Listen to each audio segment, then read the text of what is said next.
বলছিলাম ২০২৫ সালের সর্বশেষ ভ্রমণ কাহিনী। বছর শেষ, কোনো ভ্রমণ হয়নি। হঠাৎ করে সিদ্ধান্ত, চলো যাব কক্সবাজার। সময়টা ছিল প্রচুর শীতের, ভোলার ঠান্ডা বাতাস, কুয়াশা। তবুও ঘরে বসে থাকিনি। রাতেই ফেরি করে চলে গেলাম ভোলা থেকে লক্ষ্মীপুর। লক্ষ্মীপুর থেকে বাসে ছুটে চললাম চট্টগ্রামের দিকে। রাস্তার দুই পাশের ভিউ দেখতে দেখতে পুছিয়ে গেলাম চট্টগ্রাম।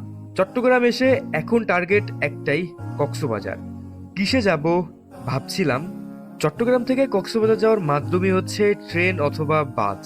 ট্রেনের টিকিট খুঁজতে যাই দেখি আজকের দিনের 5টি টিকিট অ্যাভেলেবেল আছে।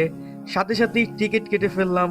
দুপুরের খাওয়া দাওয়া, হালকা ঘোরাঘুরি, তারপর চলে আসলাম Chittagong rail station. Chittagong two Cox's Bazar প্রথমবারের মতো ট্রেন যাত্রা।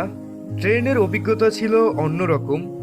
আর একদিনে পুরো কক্সবাজারের সৌন্দর্য দেখার অভিজ্ঞতা ছিল তো অন্য লেভেলের। সেই অভিজ্ঞতা নিয়ে আসছি খুব শীঘ্রই